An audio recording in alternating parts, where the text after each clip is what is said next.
২৩২ আসনে বিএনপির প্রার্থীর নাম ঘোষণা। কোন আসনে কে দেখুন।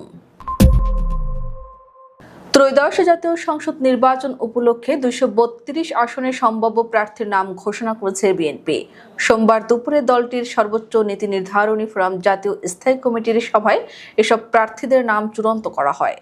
সন্ধ্যায় দলটির মহাসচিব মির্জা ফখরুল ইসলাম আলমগীর দলের চেয়ারপারসনের রাজনৈতিক কার্যালয়ে আয়োজিত এক সংবাদ সম্মেলন সম্ভাব্য প্রার্থীর নাম ঘোষণা করেন। চূড়ান্ত তালিকা অনুযায়ী ফেনী ১, বগুড়া ৭ এবং দিনাজপুর ৩ আসন থেকে এবার সংসদ নির্বাচনে লড়বেন বিএনপি চেয়ারপারসন বেগম খালেদা জিয়া।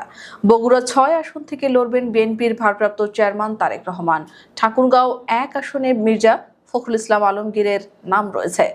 এছাড়াও কক্সবাজার ১ আসনে বিএনপির প্রার্থী হিসেবে প্রাথমিক মনোনয়ন পেয়েছেন দলটির স্থায়ী কমিটির সদস্য সালাউদ্দিন আহমেদ। বিএনপির জাতীয় স্থায়ী কমিটির সদস্য মেজর হাফিজউদ্দিন আহমেদ ভোলা ৩ আসনে, ঢাকা ১ আসনে খন্দকার আবু আশফাক, ঢাকা ২ আমানুল্লাহ আমান, ঢাকা ৩ গয়েশ্বর চন্দ্র রায়, ঢাকা ৪ তানভীর আহমেদ রবিন, ঢাকা ৫ নবিউল্লাহ নবী, ঢাকা ৬ ইশরাক হোসেন, ঢাকা ৮ মির্জা আব্বাস, ঢাকা ১১ এম কায়ুম, ঢাকা ১২ সাইফুল আলম নীরব, ঢাকা ১৪ সানজিদা ইসলাম তুলি, ঢাকা ১৫ শফিকুল ইসলাম খান, ঢাকা ১৬ আমিনুল হক এবং ঢাকা ১৯ আসনে প্রতিদ্বন্দ্বিতা দেওয়ান মোহাম্মদ সালাউদ্দিন।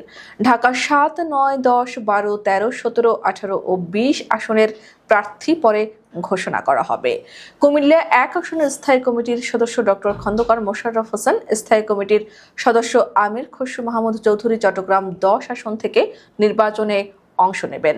নেত্রকোনা ৪ আসন থেকে লুৎফুজ্জামান বাবরকে প্রার্থী হিসেবে ঘোষণা করা হয়েছে।